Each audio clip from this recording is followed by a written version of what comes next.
Hi. So today we'll be discussing about the 5 questions that one should ask as a caring leader. Most of us, when we say leadership, most of us we don't know uh, what leadership actually means. For after so many days and so much of experience, I realized that it is about caring and sharing only. So, how you would be able to care and share?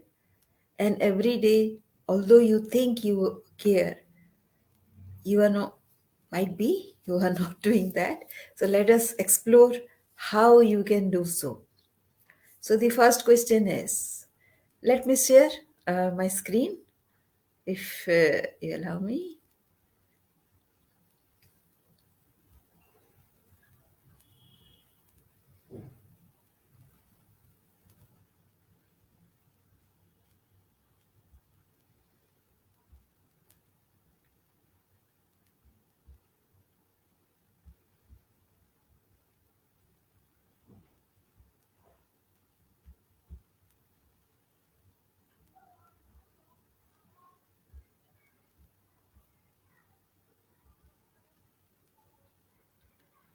Yeah, so let me go full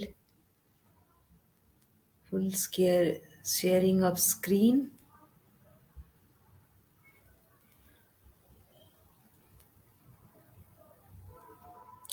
Just a minute.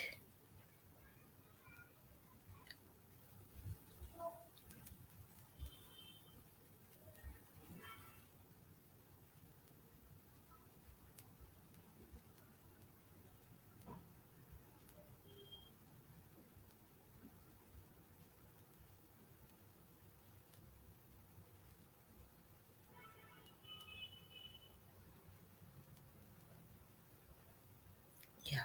So this is about if you can see the 5 questions out here.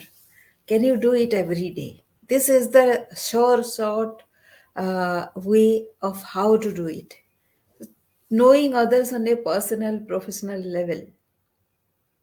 So, do you know the other person? The other day, I was reading one article wherein the employer says that if we are taking extra care of our employees, then the employees should go extra mile.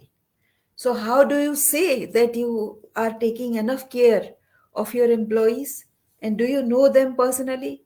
She says that yes, every 15 days we go for a lunch, a group lunch. So that doesn't mean, so if you know how a group lunch happens, then it is like, say, about 15-20 people along with their boss, they are going out for a lunch. What happens? They sit around a table, and maximum 2-3 people they get into talking, and like that every 2-3 people are there, right? Isn't it so? Uh, does it not happen like that? So you are actually not sharing. Your boss doesn't know that you are there. You have some kind of problem, and you are expected to share in a group of 7 8 or more than that.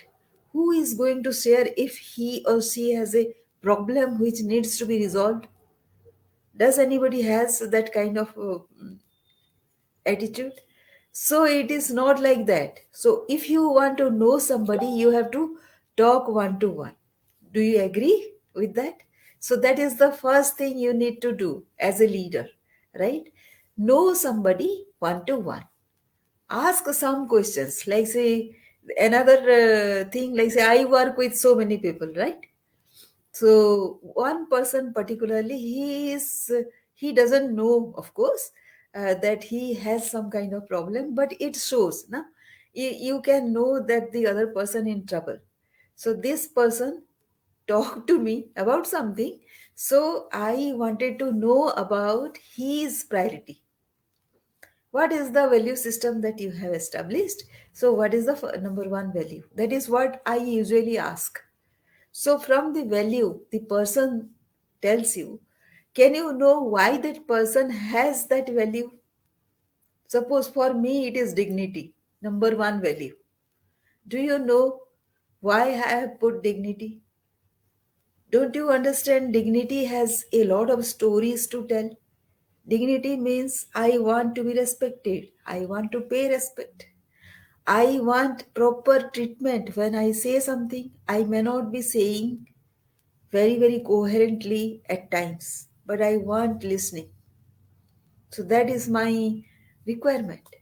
And whatever I expect, I want that to give. So that is dignity, and that is why that is my number one value. And all my stories, that just now I was listening to Dr. John Martini's interview with my super mentor Siddharth Rajsekar, and he was saying that whatever your ultimate ultimate purpose of life is, it centers around your values. So whatever is your number one value, that is what you are for, you are here for. So that is a great clue that I got to myself.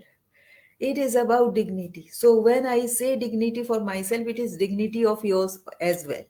So I would look for whether I am giving dignity to other person or not. Dignity means his self-respect, his position, whatever he is, I have to give respect to that. So that is what I give so far. And if I am faltering on that, that is what will keep me on my toes, right? And the second thing is challenge something in him. Most people don't know. So you ask why you do so. So he will say something. So I'll give an example of a person. A person is a lady client of mine is. As I give her example so many times, she is so much troubled. So why do you do whatever you do? She writes emails, she doesn't send that email. Why? Because she doesn't want to expose her team to other people. It is her team, she says. But nobody treats her the same way, right? So when I am speaking, because she has become a friend, when I am speaking to her, so I ask her why. And she shouts at times. She is worried about the deadlines. I said your growth is your priority, not the deadlines. Although it is your responsibility, but it is a team responsibility as well. Deadlines are team responsibilities. If other people don't perform, it doesn't imply that you will be doing all the work day in and day out. That is not what teamwork is, right? And if nobody cares about your teamwork, about your commitment, about your deadline and your time, then you should also be giving priority to your growth, so that growth means you're learning, so that you know more to do the work efficiently, right? So this is a very challenging conversation one has to have. This is what I do with my clients. The third is challenging them to meet their potential. The person, what are the strength of these people. So when you discuss this strength, sometimes what you will see that they will contradict on whatever they are saying. She says she knows the tools, and when it matters she says she doesn't know the tool. So contradiction happens. She is working around a tool, she has to work around a tool, and to closely monitor the tool there is a technical head, she is the functional head. So she doesn't have the innate idea about that tool, but she works around that tool. At times she says she knows the tool well, and some other times she says she doesn't know the tool at all. Now this contradiction.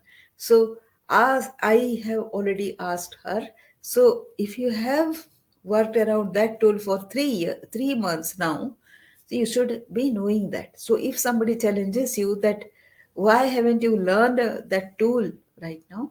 She says she didn't have hands on. Without hands on, how can you learn a tool? You will never be knowing the nitty gritty of that tool, right? So, this is the contradiction, and let people know, because they falter around this when the confidence is not there about the tool, na? Because there is part of it they don't know, and they are escaping from that, and they're interpreting people's comments because of that. Somebody says you don't know the tool. What is his fault if she herself has been telling that she doesn't know the tool? Do you understand? If you say that you don't know, the other person will know that you don't know. And if he says that you don't know, why should you feel take that as an offense, right? So this has been my experience with many of the clients. The fourth thing is, she told me that even if I speak to you for 1,000 hours, I'm not going to get the insights that you have got. Now I told her, just focus around your growth, your own growth, how you are knowing your thing, whatever you are working around, you should know. If you put that as priority, what will happen is you will start, your entire viewpoint and entire approach will change, right? And that approach, that change of approach will bring you the insights that is required. Whatever I am saying you, that is from an insight, that is from my approach. My approach is around my professional growth. If the same approach you also adopt, then the same insights are going to come you, because you will think differently, your priorities will be different, your time management will be very very different, right? So that is what I I told you. So that is the challenge I put her, and uplifted her with that. There is a hope I had given her that she will be achieving the same thing once she changes her priority. And ultimately, I inspired her, because I'll always be there. And she has asked, "You don't get much from me, I charge 1/10 of my fees to her. Still, I am with her." So she asked me, "Why are you with me? Because you are not getting much from me." See, because I wanted to help her. Why? As a person, because she deserves, she is genuine, and I want her to succeed, right? Want her to succeed. Good people should win in this world. Don't you think so? So that is why I am working with her. And if you like this video, then please reach out to me and like this channel as well. And there's a lot that I can give you as an insight, and then you can practice. And this is fairly simple as the theories, and it requires practice. Of course, the discipline has to be there, and I request you to go in that line, so that the success can be achieved. That is the way I have done, and I request you to go choose resourceful influencing as your tool towards leadership growth. Choose resourceful influencing, which I teach, towards your leadership growth. Thank you.